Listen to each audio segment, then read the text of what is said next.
repeat the nonconformist oath. I promise to be different. I promise to be unique. I promise not to repeat things other people say.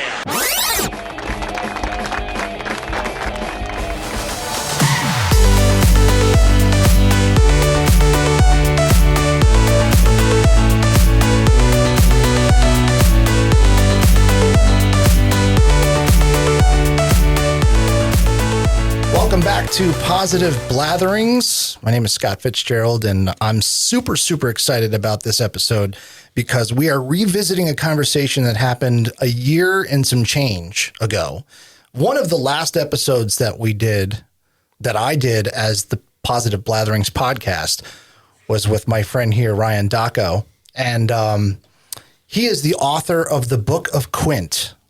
Among other things, this guy does it all. But here's the Book of Quint, just recently published internationally. Yes. To, I have to say, amazing acclaim.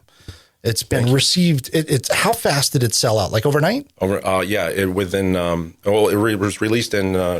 Before we get started, I'm going to present you with one of the last ones that I know. This is the sold out first edition, first printing of that's the actual one that's released by Amberley Publishing over in England. Look at that. And and this one is your self-published. Yeah, this was the one that you printed. That was the limited edition 300 that went out, and that was released November 15th in England and Europe as well as Australia, and then it was North American release was January 23rd, and by about 7 a.m. it was sold out with all the vendors. So all that's left now are secondary vendors trying to get the so awesome. The rest of the ones from England over to the United States. The demand was so overwhelming. I'm very grateful, but the demand was so massive with Jaws fans. As we know, Jaws is the greatest movie of all time, and the demand for superseded, it broke the predictive algorithms that the publishing world has. The publishing world is supposed to know. They kind of go, okay, debut author, 139,000 words. It's only going to sell this, and they have all these factors they weigh in. I love it. You blew up the system. We blew it up. Yes, I love it. Yes. We blew it up, and currently it is now the first printing has been sold out effectively, but it is still. You can still find it. I saw one listed on eBay for $105. Get out. I don't think you need to go that far.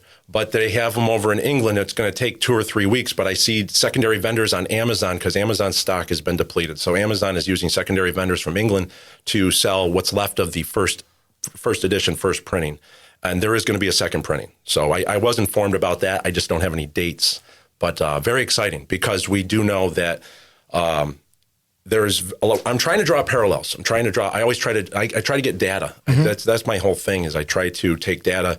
And I try to use that in order to establish where we're going, where we are, that kind of stuff. Yeah. And what I'm drawing parallels to the other little book that could out of England called Harry Potter. In the 90s, in 1997, had a limited edition. It had about 500 hardcovers were printed and several thousand paperbacks sold out. That was it. And now they had to scramble and find a second printing.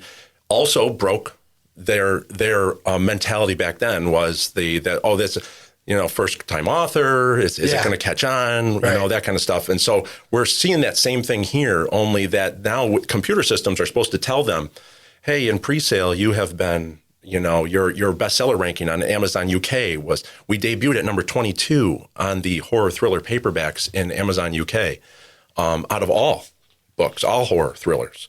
22? 22. That's impressive. Yeah, right there. I have screenshots with it. I was like, there's Stephen King and The Shining, and there's American Psycho with Bret Easton Ellis, and there's the Book of Quint. Now, I'm not saying that's for those to still be in the top 25. You're in good company. Yeah, you're in good company. But the 30 years, it would be nice to still be there in 20, 30 years, see the Book of Quint still there, right?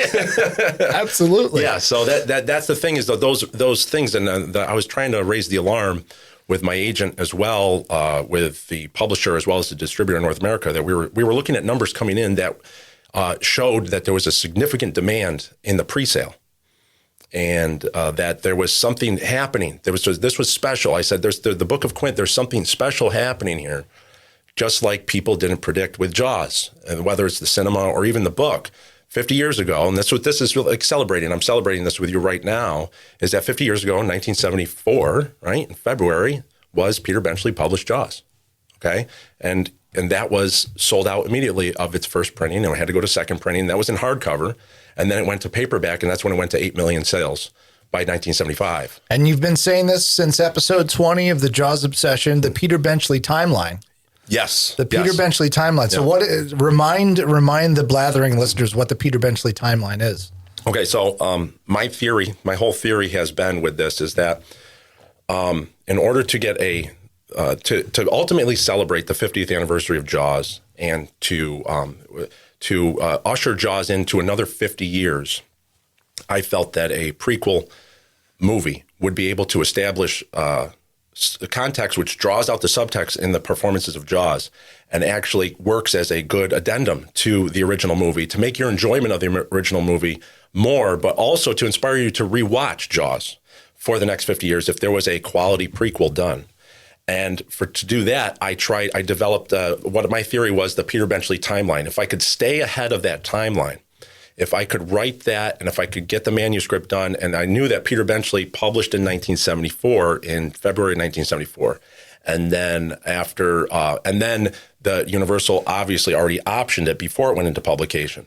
So then it would be enough time for Universal to make the movie and release it in 1975, so 2025. So this was always about trying to get to 2025. So for that, I started this project back in August of 2020.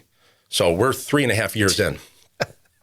And that's what the Peter Benchley timeline is. So this is like a little bit of a celebration. Was not only do you have to have the book written, we also, and I'm very, very grateful that Wendy Benchley, Peter Benchley's widow, and the Benchley IP LLC gave us permission to publish back in May of 2022. And that's when we went in with the original 300 hardcovers.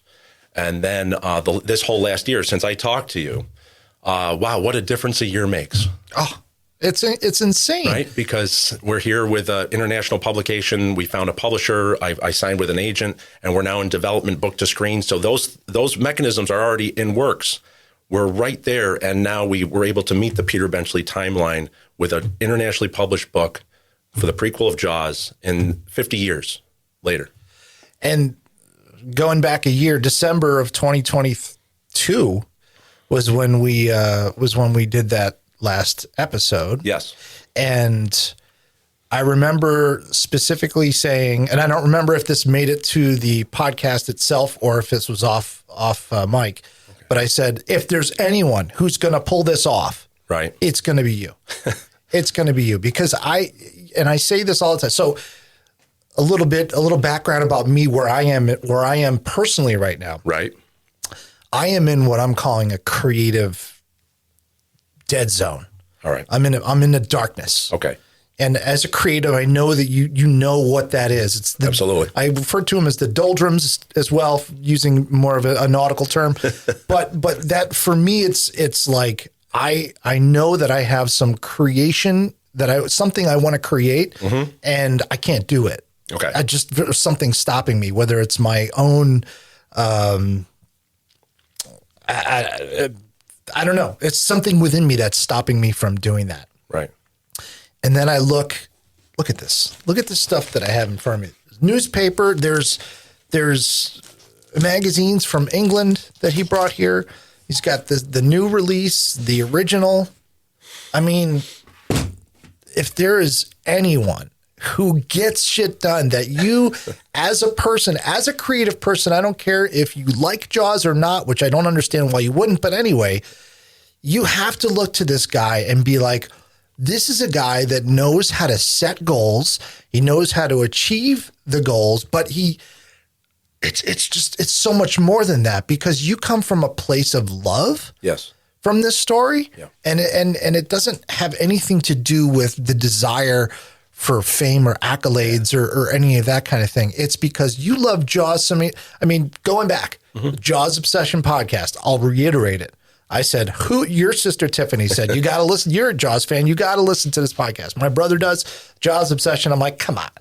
How the hell can anybody do a Jaws podcast? Right. Still going strong, by the way. Still going. Going strong, by the way. Episode 75 coming up soon. That's right. I mean, and yet you still have a full-time job. You still have a family to take care of. Yeah. And granted, you have a wife that is 100% supportive of you, which is super, super important. Very important. We all know that for every powerful man, there's an even more powerful woman behind him. Absolutely. 100%. But in light of everything that's happened in the year since the book came out and all of that, what was the darkest point in that year? What was the darkest point for you, and how did you see your way out into the light? It would have been, I would have to say it was about January, after we recorded, and it was in January. The parts between January and then June. So I have to say that the publishing world is very, very difficult to go into. There's millions of authors out there, and there's a lot less agents. You have to have the agents, and then there's a lot less publishing companies. So there's publishing companies, agents, authors, right? So you have this hierarchy that you have to get through. And I knew that there's something special in this book because it's not, I have to always preface this that there's why is Jaws the greatest movie ever made? Why is everybody that you talk to that either has seen Jaws, oh yeah, I love that movie. Why is that? Because Jaws has all these different elements. We could talk about those elements later on. But the simple fact is that I worked hard to try to make sure that this novel contained those different elements. Horror movie, action, adventure, drama, and yet still have a human connection. And that's what this novel does. Same thing with the cinema version of Jaws, okay? And I knew that was there. So after I left with you, it started. On January 1st, it was have to get an agent. So now you have to suck it up. You have to start querying agents. You have to start writing letters. Hello, introduction. My name is Ryan Dacko. I wrote this novel, prequel of Jaws. I have permission to publish from Benchley family. And you send it out. You go to either publisher marketplace or you find lists of agents and you start sending them out to the different agents. And then now come the rejection letters. I'm not right for this, or just rejection letters. I have so many rejection letters I could wallpaper my office back home. I had one. I got you, and then you get a response from one, and then it was a very big agency, and the lead person, she said, I can't release this without you have to take 50,000 words out. And I was like, 50,000 words. I was like, excuse me. I respect your seniority. I respect your opinion, but it's a quarter of the book. Yeah. I go, can you read the book and let me know where she goes, well, I didn't read the book. It's just that thrillers don't sell at 139,000 words. And I said, well, it's not really a thriller. It's hard because when you go in to talk to someone about Jaws, some people see it as a horror movie. Yep. Some people don't see it as a horror movie. They see it as an action, seafaring adventure movie. Right. And so it's hard to pigeonhole that movie. And with this novel, I was just like, well, it's not really a thriller. It's not a Patterson novel. It's not, I understand. Yeah, it's 139,000 words. And I know I'm a first-time novelist, but could you read the book? And then I figured out that a lot of people in publishing don't like to read. They don't read the book. Well, it's just like you said before. Yeah. They're all about the algorithms. They plug in the things that they know for that equation and say, all right, so it meets this, it meets that, it meets this. All right, we'll do it. Yeah. And you've blown that out of the water. Well, that's the thing is that I was trying. So that was one of the darker points was you have to go through. It's this cycle is no different from anyone trying to get through medical school. It's no different from someone trying to qualify as a high voltage lineman. It takes 6 years, 12,000 hours. This is not any different from all these different. Whoever's the people that are listening, the professionals that are listening out there, you have to walk through a bed of coals. And it's a series of a bed of coals. And once you get to that end of one, and this was just to get to the agent, that's a dark time because you're just going, wow, I might have to self-publish. And now that's the thing is that there's this, in the publishing world, there's these clashing of minds and heads where some authors, they have to pay their mortgage and they've worked a year and a half, 2 years on a book. So they have to sell the book. And if if their agent is saying the publisher is not really taking any new titles, but they'll give you the option, and then they're going to release it a year from now. on their spring catalog of 2025.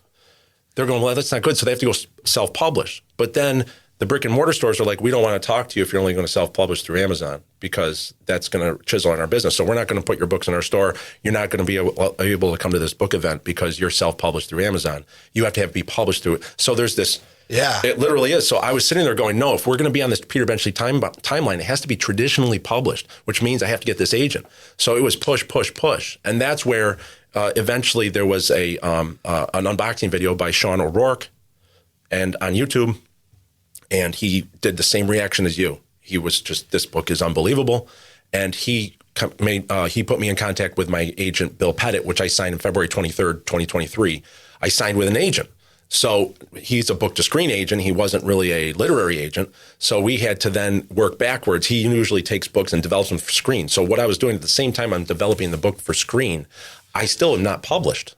It was only self-published through the 300 novels. So I had to find a publisher. And that led to probably the darkest part was the summer of 2023, because we were getting turned down by every publisher in the United States, everyone. There's just no one wanted to take a chance on it. No one wanted to take a flyer on it. It's a lot of work, It's just a lot of work. I guess it's a lot of work to handle a novel this size. It's not. And then there were you have the ebook, the marketing, the audiobook. All these things have to happen. So you have to find someone who's passionate about the project.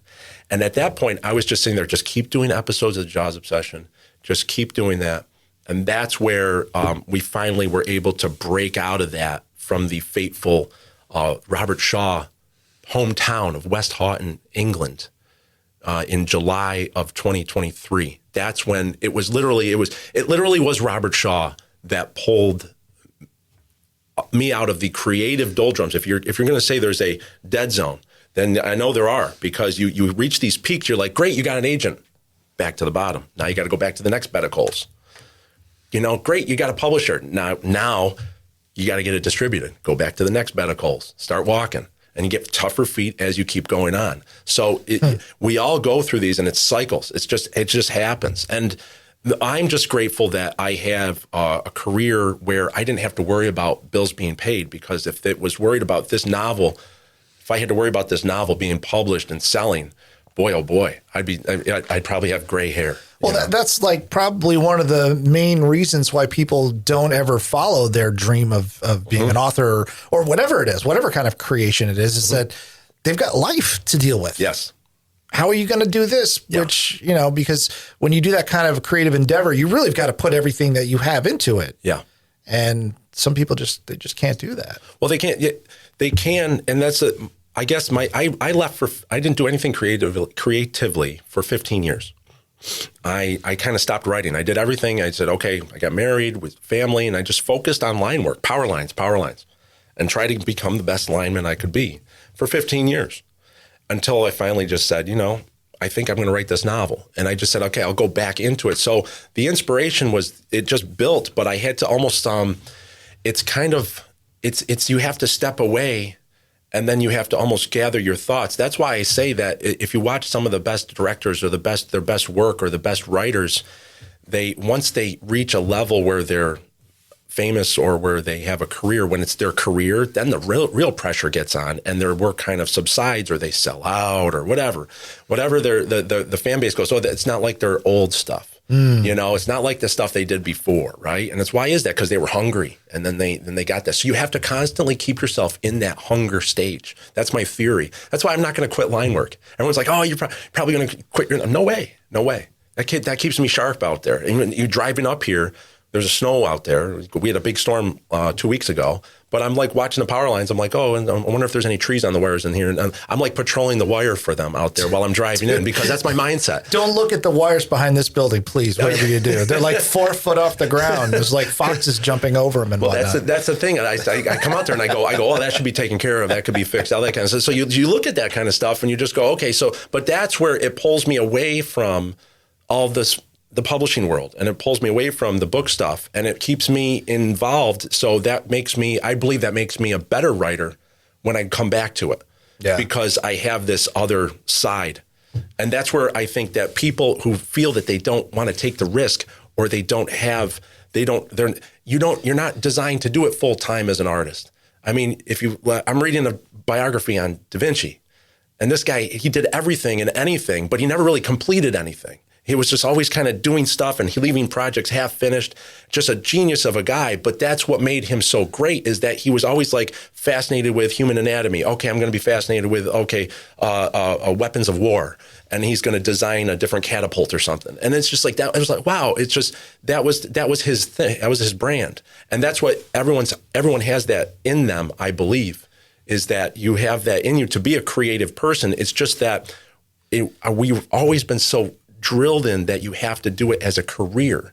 And that is what's the hardest part, is that when you look at it like it's a career, you're going to hit these valleys and then you're going to have panics. You're going to go, uh-oh, there's going to be dry spells. And everything that we've been designed to accept nowadays has been, whether you're a musician or you're a filmmaker, everything is like the revenue. Look at the strikes that were going on. Everything is just coming down. It's like where you're gonna, like, if you're paid for a piece of work or a performance, it's less and less to live on, and so it's getting harder and harder and harder. So that's why I was one of the best decisions I made was to walk away and establish myself in a field, and then come back and stronger than ever.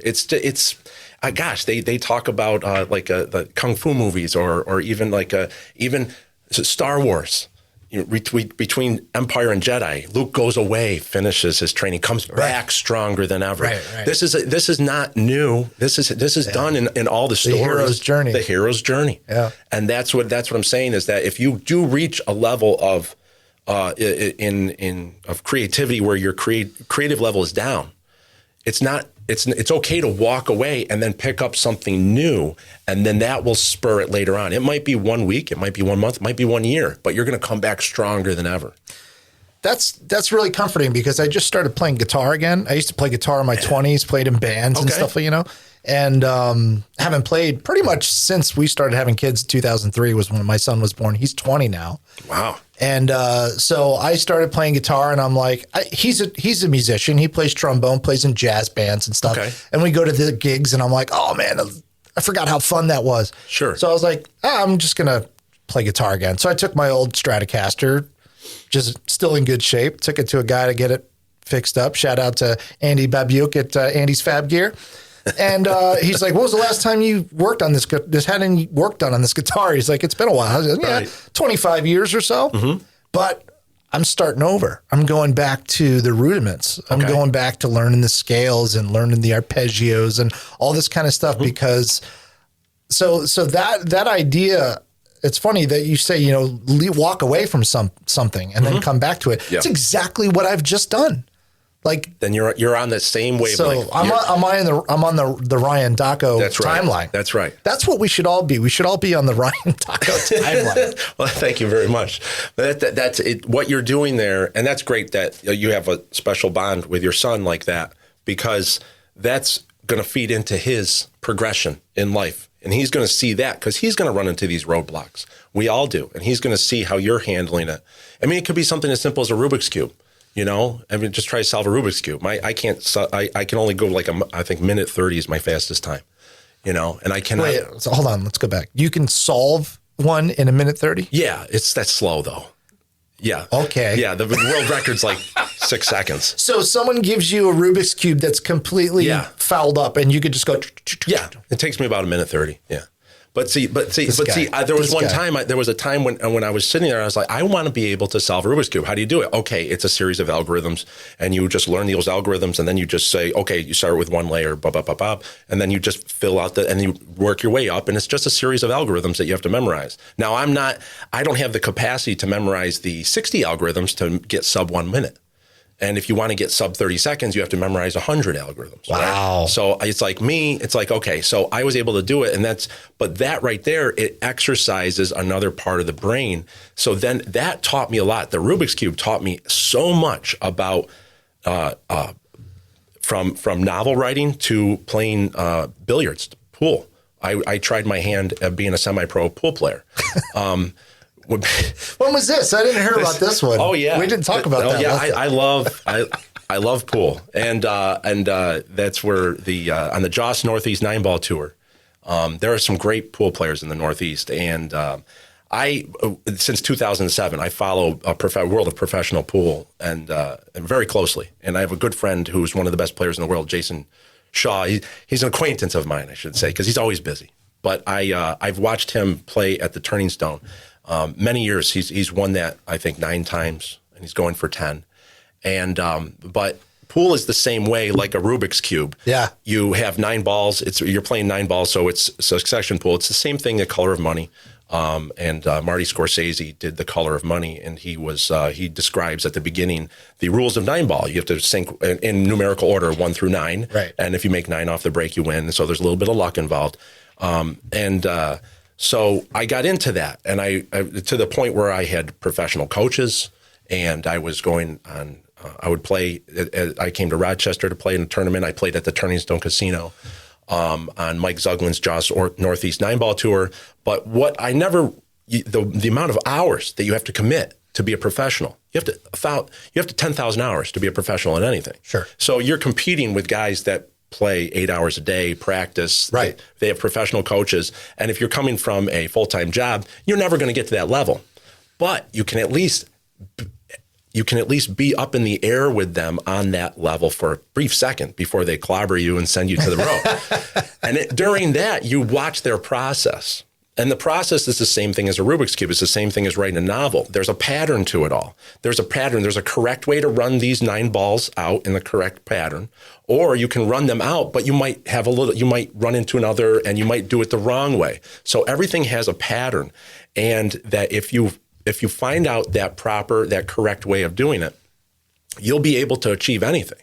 And that's what I said is that if you're stuck on painting or if you're stuck in an artistic endeavor, that if you go to something such as that's completely outlandish, I went to the world of professional pool. I'm not a professional, believe me. I know, and before I get challenged out there, I'm not really any higher than it was just something that interests you, and you decided that that's what you were going to do. Yes, to walk away. To walk away. So I have 2 pool tables at my house. I practice every day because it lets me formulate where you're. And there's books written on the inner game of tennis is one book. Where it talks about what these superior athletes do, and I watched Jason Shaw do this. Is that they practice so much, they do something so much that they're not thinking about it. Yeah, they're not thinking how they're going to make that shot. They know. I'm not looking at the Rubik's Cubes thinking how am I going to solve this. I know how it's going to get solved. I just know that I have to look at the pattern and then I go, okay, now it's time to do this algorithm. Now it's time to switch to this.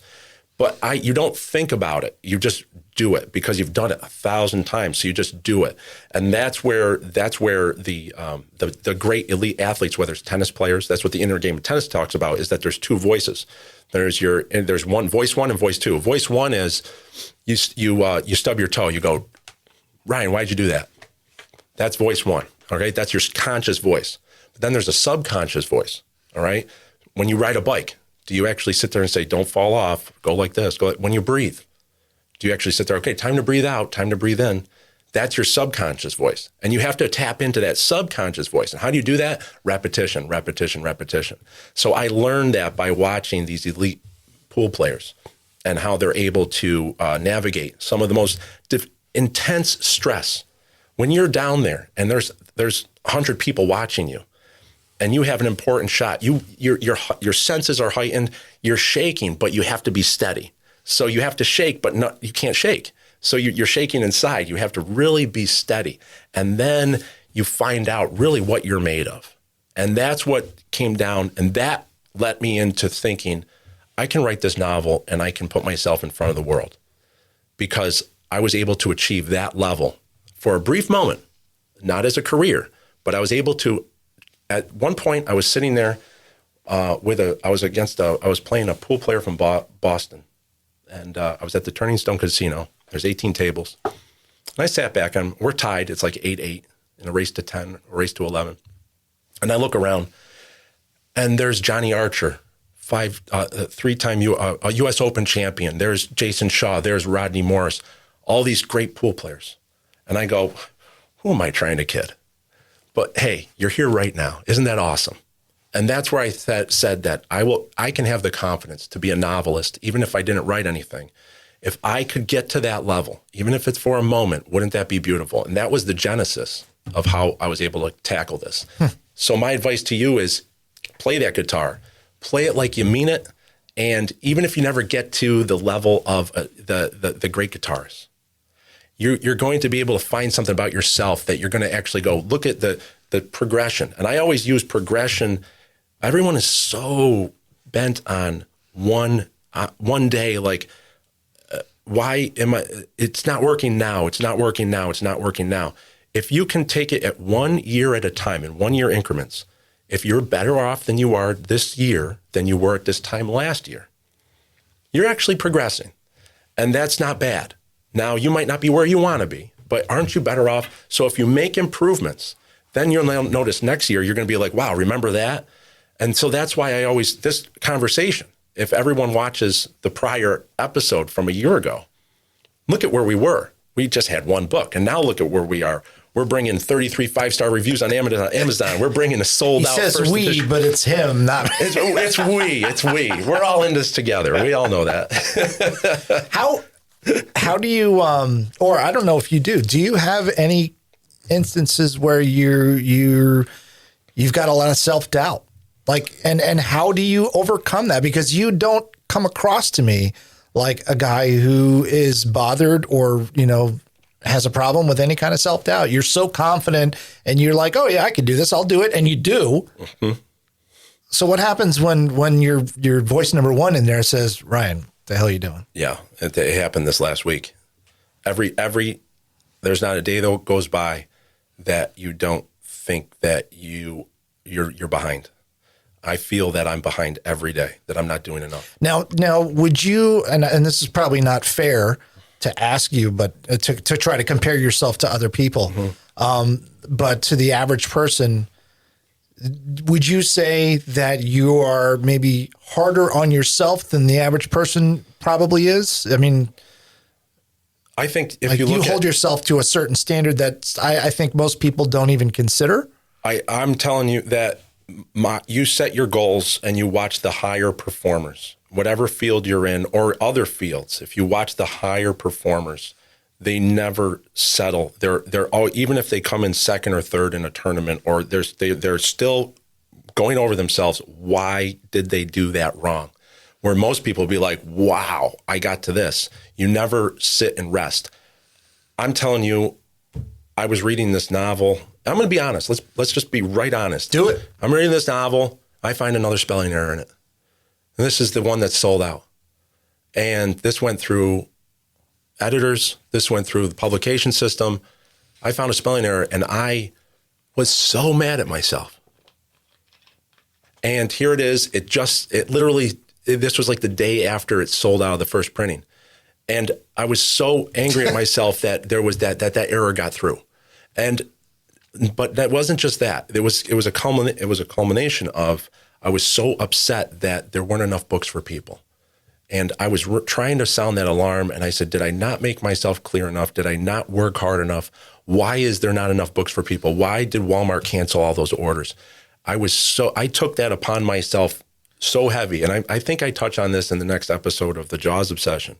But there isn't a day that goes by that I don't feel that I've done enough.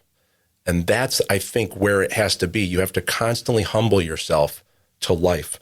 And I'm constantly trying to do that. I don't consider myself a great novelist or a writer. I just consider myself a guy that's trying his best 100%. And I'm using examples that came before us as models. The Hemingways, the Jack Londons. I'm trying to live up to their standards. And I'll never meet that. You'll never meet it. And that's what I'm realizing now. You'll never have a novel with no spelling errors. 139,000 words, it's impossible. You can go through all the editors you want, it will still be there. And that's okay, but in my mind, it's not okay. Mm-hmm. So the next one, you're going to work harder, Ryan, and you're going to do it differently. You're going to do it. And so there is every day there's self-doubt, and that's what keeps you on the edge. That's what's going to keep you performing to the best of your abilities. And even when you do succeed and you get that painting out there, or whoever, if you get that comic book finished, or if you get that music composed and you go to Spotify, it's nice to sit back, but it's about 3 to 4% of the times that you actually sit back and you go, wow, that's kind of cool.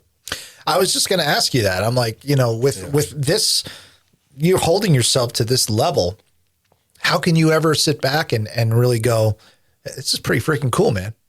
Yeah. Like, cause really you're going, oh, there's a spelling error, or there weren't enough books. And I told them there weren't, and so you could drive yourself crazy by not ever enjoying the success or recognizing the success for what it is, rather than beating yourself up over a little tiny mistake that only you care about. Right. In theory. Right. And I guess that's what I'm trying to cope with. Yeah. Because I can't bring myself to do that, and I won't, because it's just one of those, I don't know. Boy, I'm tired. You should have seen last week. There was no sleep. I think I had over 60 phone calls. We talked about that last time, that you sleep like 3-4 hours a night. Yeah. Something like that. Yeah, which 3-4 hours. I work nights, so it's 3-4 hours. I get it around in the mornings, and this would be about the time I get up and get back to it. And so the thing is that it's not the sleep that it makes you tired. It's the exertion on the mind, the stress. The stress is what it is. And I remember I finished this novel not knowing if I was going to have permission to publish. That's true. That's true. You were just like, let's write it and see it. And if they say no, then it's just for me. Which, yeah. It's going to be for myself and friends, And so if you read the novel, you're reading, there's a lot of that. It goes like fear of failure and all that.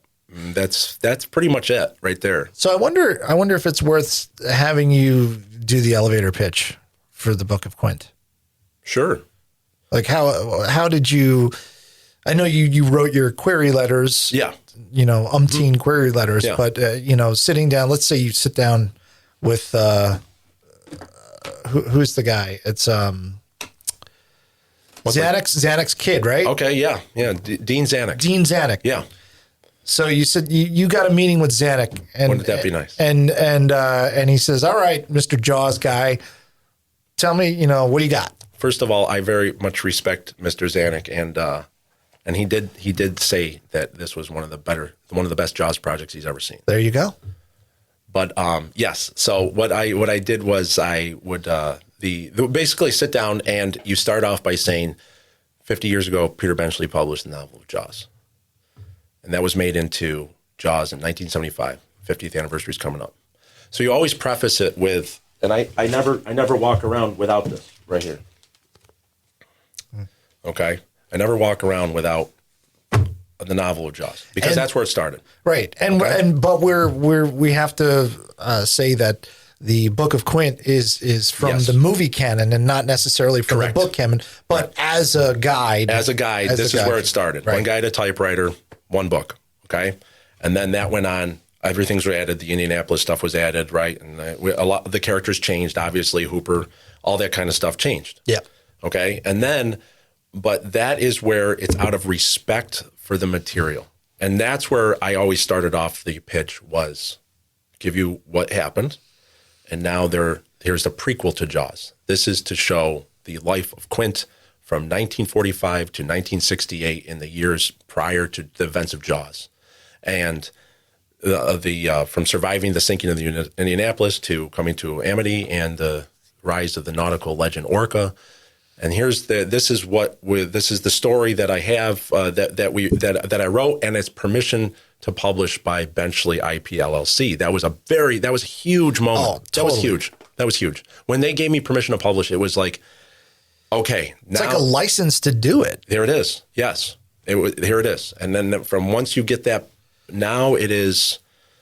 I consider it canon. Once you get permission to publish, there you go. And now it opens up the world to an expanded Jaws universe.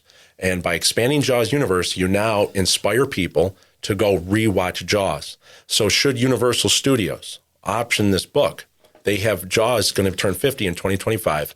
What better way? Oh, yeah. Right? To usher in a 50-year birthday party for one of their greatest movies, if not their greatest movie in their catalog, Jaws.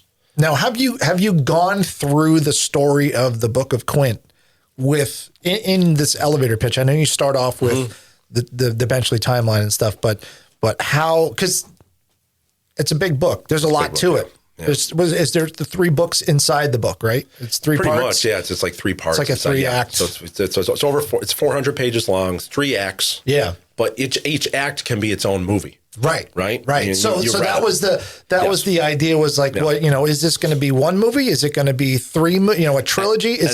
But that's where you can play with it. Yeah. You can do, if you want to do a 5-part miniseries. Exactly. Which I think would be great. Which would be really great. I still think to see it, and give it the cinematic treatment with Spielberg and John Williams would be wow. Oh, right? sure. But they would have to leave parts out.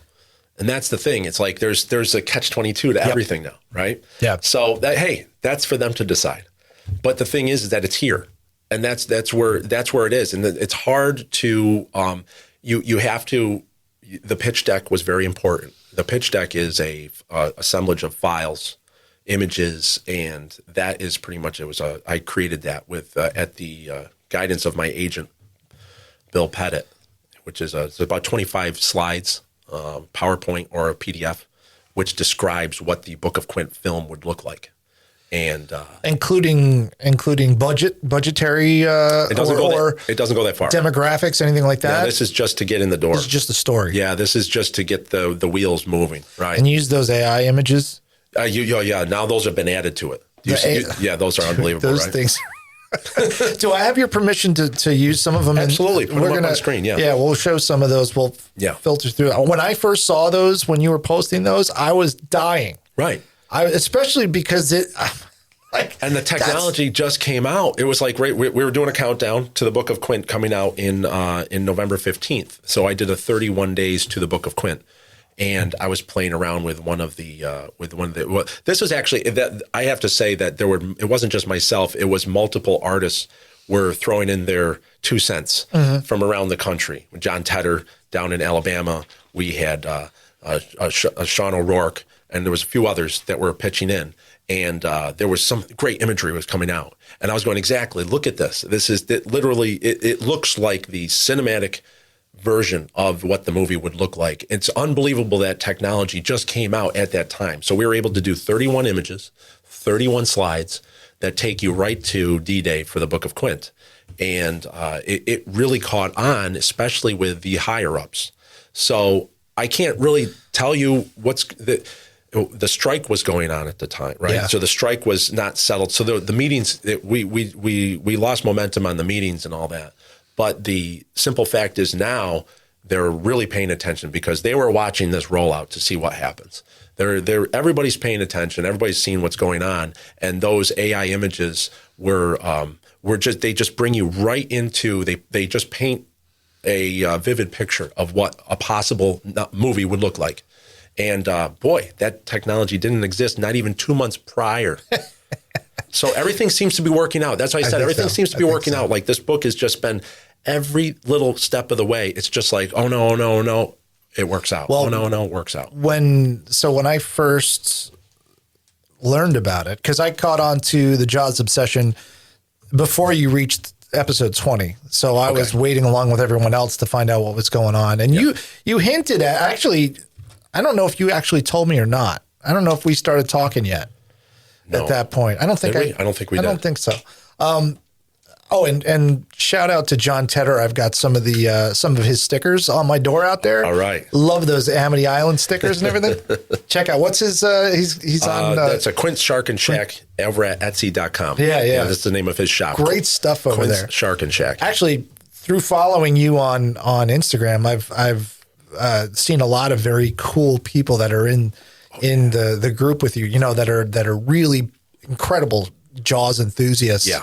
The guy that's the Orca Build guy. That's him. That's John Tedder. There's another one though That's him. That's or the Orca Rebuild. No, there's another guy, OMS Workshop, I think. Yeah. He does his own stuff. He's how is John? John's rebuilding the Orca. He's rebuilding the Orca full yeah. scale. Yeah. Then there's another guy that's building models of the Orca. That's what the models. Yes, Those are OMS amazing. Workshop. He's a really talented guy. He's out of England. Yeah. But think about where you started with the podcast. Mm-hmm. And now here's something that's important about Ryan that I've figured out. I'm sure everybody else has too. You don't do anything just half-assed. You don't do anything without a long-term goal, a long-term plan. You think things through and you say, this is what I want to do. And then you map out like this is goals 101. I mean, for everyone that has a goal that they want to achieve, just look at how Ryan has done this.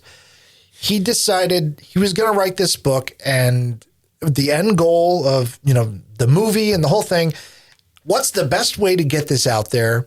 Do a podcast. Yeah. Start with that. And podcasting, obviously, as we know, I mean, we're on a podcast for right now, but I have the saying in the studio, I said, podcasts are like babies because everybody can make one, but maybe not everybody should. Right. Yeah. I'm glad you did because it's a great podcast. Thank you. And there's a lot of people that you've met online who were following the podcast, and that has helped you grow this thing to be so. I mean, yes, you've got, the proof's in the pudding. You know your shit. Okay. You know what you're doing. Yeah. You have that love and that appreciation of Jaws to help you create this amazing story. And it's not fluff. Mm-hmm. It's quality stuff. Like I said, when I first read it, I'm like, I'm seeing Hemingway in here. That's what it was speaking to me in that way. So, like I said, you just have this plan that I don't think a lot of people really ever set out with such a long-term goal of so many factors. You know what I mean? Right. Like you were thinking years ahead. Right. Years ahead. I don't know anyone that does that. Well, I had to look at the competition. The size of the competition fueled all that. And I'm going, look at 50 years, right? Every screenwriter, novelist probably thought they could write a prequel to Jaws or a sequel to Jaws. They thought, Benchley's told me they were approached numerous times throughout the years for prequels, sequels, series, and spinoffs. That's just creatives. But look at how many books are published every year. Look at the publishing world. There was so much competition. And then you're talking about Jaws. You can't just show up and say, hey, I wrote a book. I had to sell myself to the fans. The fans of Jaws are the only ones that were going to make this work because Jaws is beloved by many, many people. A lot of people in Hollywood love this movie. Big names love this movie, and they're very protective of it, okay? And so they're not going to tolerate substandard anything. So what I wanted to do was sell myself. I said, okay, if I'm going to do this, I have to take this to my case to the fans, because the fans are the only ones that are going to make enough noise if we stand together. It's like rallying. It's the Braveheart riding down in front of the line, rallying his troops. You have to rally. And that's what these fans have to do. And we're so fractured today because nobody wants to discuss with each other. No one wants to talk. Everybody's so fractured. Everybody has their own plan going on. And the Jaws fan base was very fractured at the time. The Jaws obsession was created to bring people under one tent and to talk about why we love this movie so much, but also to analyze that there's details that we might have overlooked. That can we go into this detail? Can we see just exactly what's happening here? And wouldn't that be interesting if we knew the story into this detail? And by doing that, I was able to prove to readers like yourself, Jaws fans like yourself and your wife, Kelly, and they said, wow, give this guy a chance. Let's take a flyer on this book. This guy is obviously talking. And that's one of the things that I was doing with the Jaws obsession, and I'm still doing that. It's always been a world of kind of a negotiation tactic. By building up the crowd, assembling the crowd, and by establishing that you're working hard at just discussing the movie, what could this guy be doing in his book? Wouldn't there? Let's okay. I'll buy his book. I'll sponsor his book on Indiegogo as you did, and let's see what this guy's going to talk about. And then all of a sudden, now that book goes wild, the 300, and then that was able to rally enough fans that in England, a group of Jaws fans were getting together at West Houghton in July in Robert Shaw's hometown to discuss Jaws obsession and the Book of Quint. And I said, I'll come over there. Hayden Wheeler was one of the, he wrote to me, he said, yeah, I'm going to organize this. And he goes, would you mind? And I said, absolutely not. I go, I'll meet you over there. He goes, you will? I said, yeah. And he goes, at the pub called the Robert Shaw Pub in West Houghton, Upper Manchester, Greater Manchester area. That's awesome. And you go in there and it's called the Robert Shaw. That has pictures of Robert Shaw everywhere. So I go there, I bring a dozen books to donate to the libraries of the schools and the libraries in West Houghton. And all these librarians were there, and everybody came out and I did a little bit of a speech, but who I met there was Dave Bowen, who was the sales manager at Amberley. And he came in just like with the hardcover book, and he said, this is a great book. And I walked into my CEO's office, and I know you need a publisher, and I think we can publish this. And I said, let's make this happen. So it was right there. It was right at the beginning of July 2023. I said, I think you solved our issue right here. And within 5 minutes of me walking through the door. That's amazing. Yeah. But that wouldn't have been possible without the Jaws obsession. Right. Because he was listening to the Jaws obsession. He heard me talk about how it's really having a tough time finding a publisher. Wouldn't it be nice to have a UK publisher? And that's what it was always about. It was like a soft negotiation. I was always floating it out there, hoping that people would listen. Hey, I can help out. Hey, I know that. And it's not just one person. Writing a book or publishing a book is not just a one-person deal. The author is just it's a big part, but it's just a part. There's all these other names they have to, and for Dave to hear that, he just said he turned the radio off, picked up his phone, he called his CEO, and he just said, I'm coming to meet you tomorrow. Scheduled a meeting. And then that was what happened. And that's how I was able to get published by Amberley. But if it wasn't for that podcast, that's how it worked. And I think I was on episode, like 63 or 62 at the time. So I had to do 62 episodes I started in December of 2021. So I started researching the novel in August of 2020, writing in October of 2021, started my first episode 1 of Jaws Obsession was December of 2021. And then that took off from there. And what's amazing is that book would not have turned out like it did without the Jaws obsession, because of the people I met through the Jaws obsession. People coming in, giving me this information. Oh, I have this book. Oh, like the next episode is Brody's books. I'm going to talk about every one of books that are on Brody's desk when he's looking at the shark books. And there is so much information on just those titles and what their mindset was when making Jaws. That's the books they had available.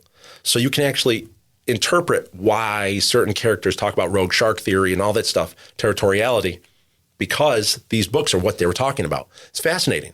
And by doing that, I was able to learn more about the characters or more about the Amity Island or things like that. I met John Tedder, who's my technical advisor. He was the greatest help on the novel because he's rebuilding the Orca.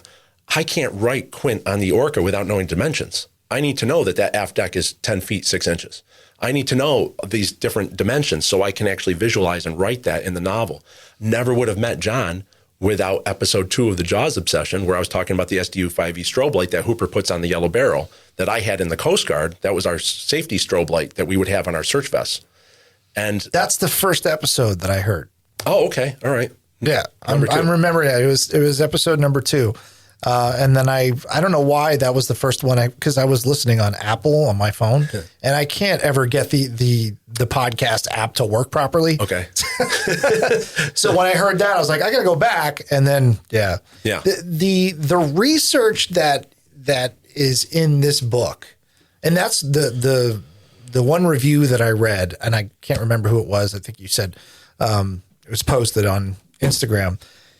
He specifically made a comment about the research, that it's so clear that you researched to make, forget about Quint and him as a character, but all of the factual data that you have in here regarding the USS Indianapolis and just the Navy at that time, that was pretty impressive. So you went. I have to say that really, if anybody, it doesn't matter what you're going to do, whatever you want to do, if you use Ryan as sort of a blueprint to how to do things, he fleshes it out. He thinks it out completely, and really makes it like a university course. Right. You know, like you're in college. Like, okay, I'm going to major in writing a book. Right. And so you do that. You go through, how many books did you read in preparation to write this book? About 15. 15 books. 15 books, yeah. Nine of them on the Indianapolis alone. If I tried to read 15 books, I'd be 90 by the time I was done. I'm an audiobook guy, and I that's why I'm looking forward to this audiobook. This is the only book that I've read in the last couple of years because I'm strictly an audiobook guy. Wow. So it was no small feat for me to open this book every day and read it. Mm-hmm. Now, granted, once I started, I didn't want to stop. So that's helpful. All right, Thank that's you. good, yes. Thank you for making it a good read. But man, you know, that kind of, and for me, I'll admit this, I'm kind of a lazy creative. Okay. Like, I want to create something that comes from my gut that I can just do. That's why I've never really written anything long form, because in order to write something that is going to be of any worth, you really have to do some kind of research. That's why they always say, write what you know. Right. Because if you write what you know it better than anybody else, you know, Sure. and you can write it. So you had a history of being in the Coast Guard. Yes. So you had that knowledge. Yes. Which kind of helped you. Yes. But the amount of research that you did and everything, that's really testament to your work ethic, really. Well, thank you. Because it's like, holy crap. You're before you even put pen to paper and started writing, 14 you were months, like 14 months. 14 months. Yeah. That takes some patience and dedication to say, I'm going to write this, but you know what? I'm going to be ready before I write it. I'll sit down and be like, oh, I got this idea. I'll be 12 pages in and I'll write myself into a corner and I'll be like, crap. And then that's it. Mm-hmm. No, that's it. It comes down to, when I set out to do this, is I said, I was about back in the 90s or 2000s. I watched a interview with James O'Barr on the special edition DVD of The Crow, and James O'Barr created the Crow comic, Brandon Lee, the Crow. And his art was very intricate. His art was a very specific type of art.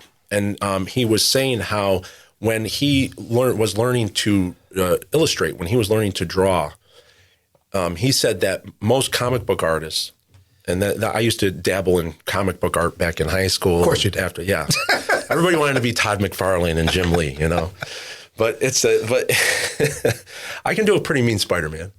I believe it. But the thing is that he said most artists today, they look at the comic book artists today and they learn to draw from that. He goes, well, comic book art is a derivative of reality. So it's one step from reality. So if you learn to draw from comic book art of today, then you're going to be learning from a copy of reality.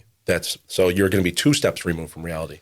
So if you learn from, and then what he said, what modern artists are, they're actually 4 generations deep into separation from reality. So he said to get the anatomy right, he would look at Da Vinci, Michelangelo, and he looked at these types of, and he emulated those artists and then did his comic book illustrations off of those. So and he said, you look at the hands are very hard to illustrate. So that struck with me that everything is a copy of a copy. And if you look at, when I said, I'm going to write a novel. One of the first things I did was Moby Dick, Herman Melville, Old Man and the Sea, Ernest Hemingway. Go right into it and reread these, even though I read Old Man and the Sea before in high school.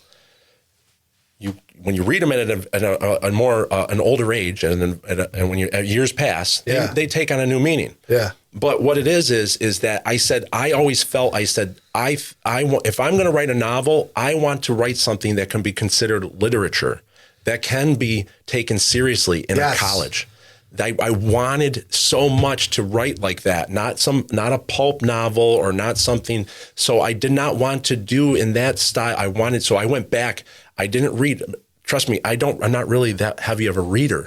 So I did not read modern day stuff. I read all the classics to brush up on that.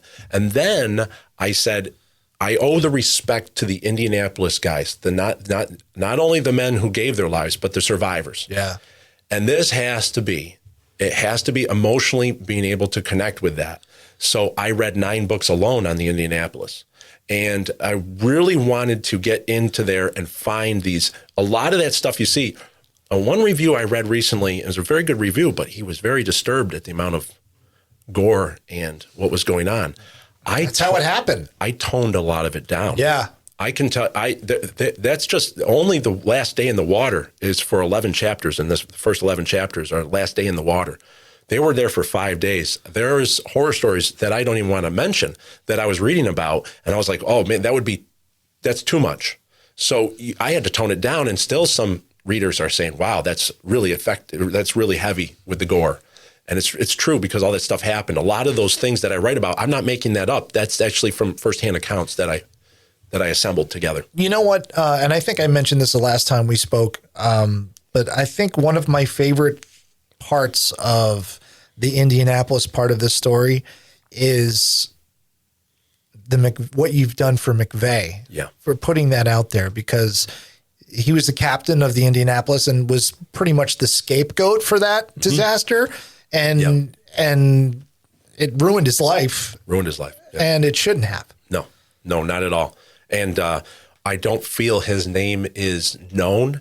There was a movement by the crew, and I don't know the names that well. As a young boy, wrote a paper in school back in the 90s, and then that ended up spurring the Congress of the United States to go to the Navy and basically say exonerate Captain McVeigh. This is after he took his life in 1968. But it's still, after that, there has been, Nicolas Cage tried to do a portrayal of him in Men of Courage, but that fell flat because it didn't have the emotional resonance that this novel has. I wanted to, and that's where chapter 44 is the heartbeat of that book, is the McVeigh chapter, in that this is a real man, and his soul was never put at rest. And I think only by learning about what he went through, he went through on a wide scale across the world, will his soul finally be able to be laid to rest. And that's why to me, that's the heartbeat of the book. Yeah. Captain McVeigh. Yeah. Charles Butler McVeigh III. It really got to me, and me being I'm a World War II buff, and I love all that history. And actually, the Indianapolis was not something that I knew about it, but it wasn't something that I had researched. Right. And after reading, I looked at those documentaries that you talked about, and started reading a lot of articles and things about that, and it spurred just this thirst for me to learn more. I hope it does that for other people too, because I hope so. Yeah. Thinking about that generation of people that fought World War II, they're almost all gone. Right. And just to think, I'm a big fan of like Band of Brothers and the Pacific. Yes. And I just saw Masters of the Air just came out. I saw the first 2 episodes. Yeah.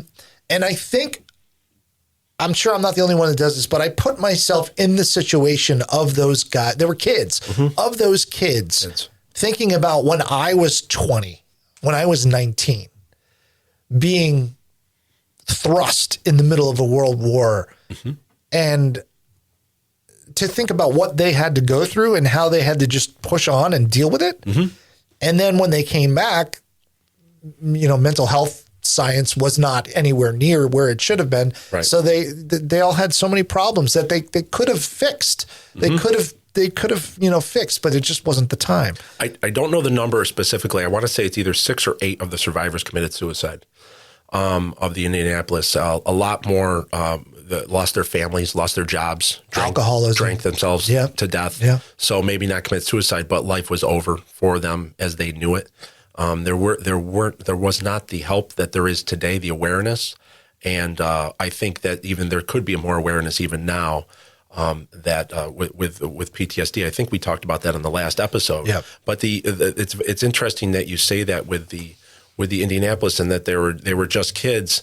In that I was able to put myself, even though I was in the Coast Guard, I was on an icebreaker, and I was able.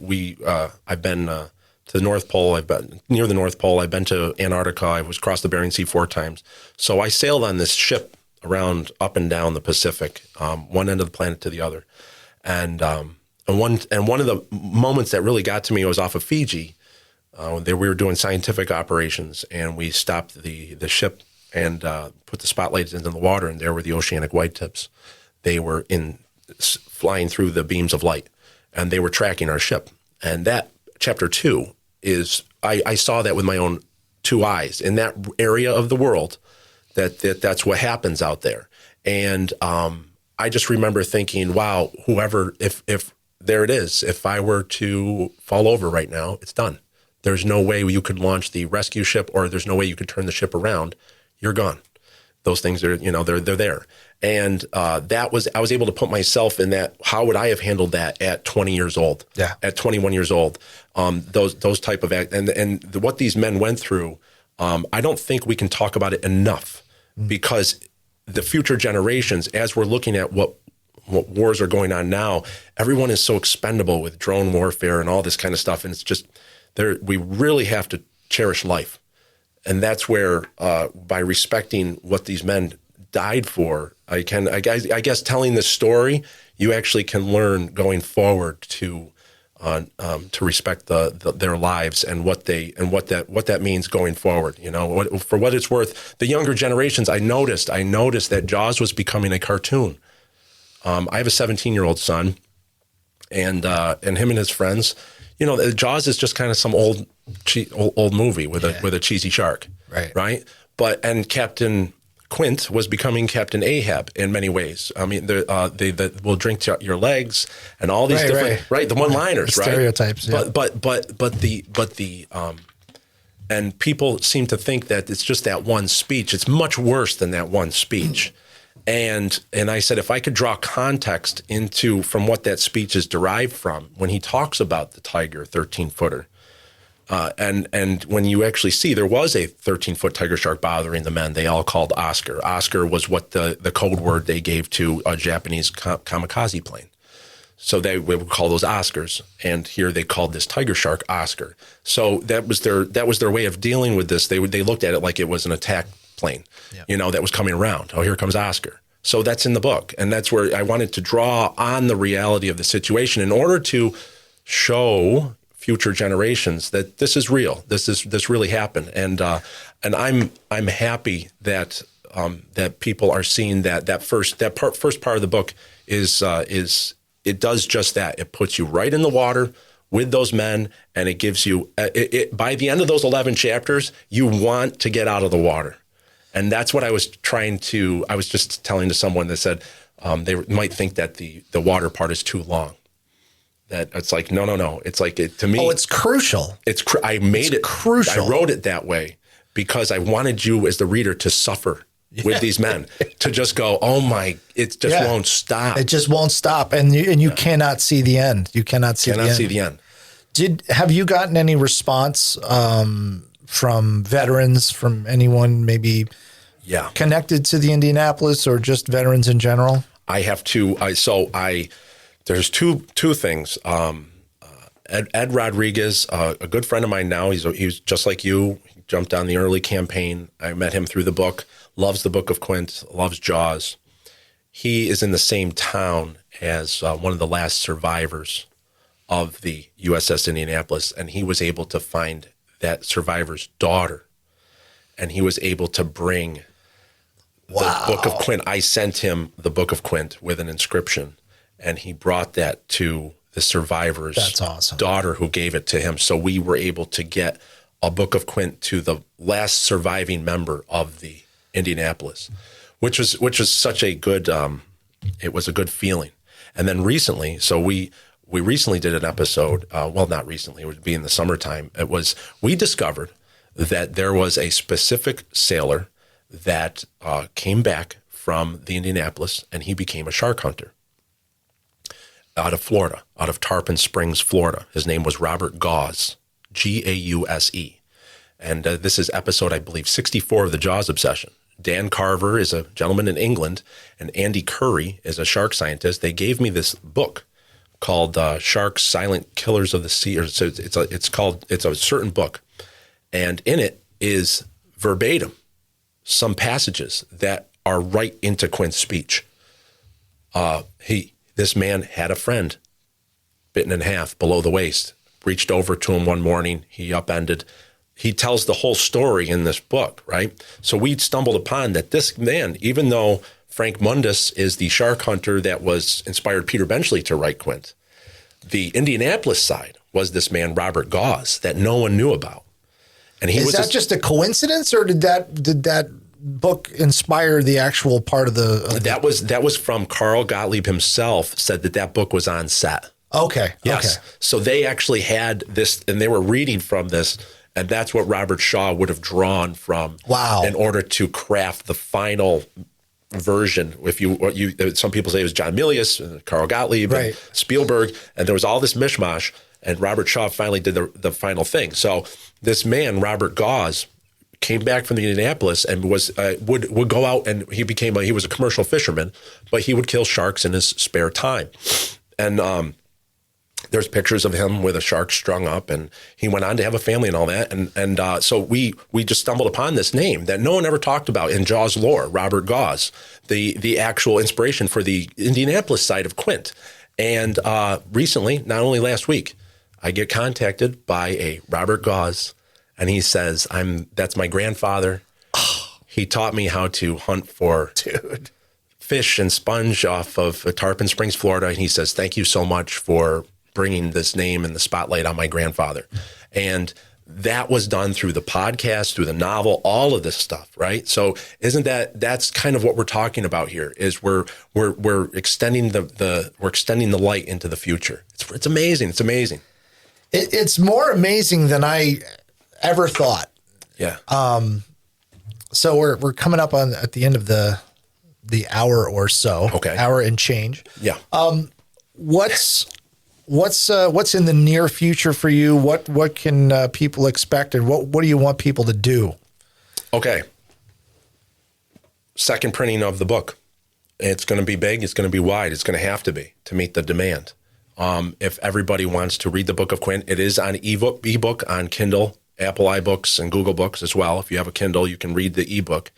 The novel is going to be, the paperback is going to come out with a second printing. I don't normally get goosebumps for what other people create, but I did make an exception for you because I know you. I know who you are. And I'm still just, I'm lost. I'm at a loss for words for all of this because, and the fact that you're not an asshole really helps. Come on. Yeah. But that's what you're going to do next. I want to figure out what it's like to be an asshole. I'm going to do all the research. And no, I'm still going to be out there looking for, trying to find the squirrel that blew the transformer out there and then knocked out power to the neighborhood. Trust me, that'll be me. So in the show notes, we'll have all the links that you need for everything because there's a ton of them. Yes. But follow on Instagram, Book of Quint on Instagram. Yes, Book of Quint at Instagram and jawsob.com. Jawsob.com. Yep.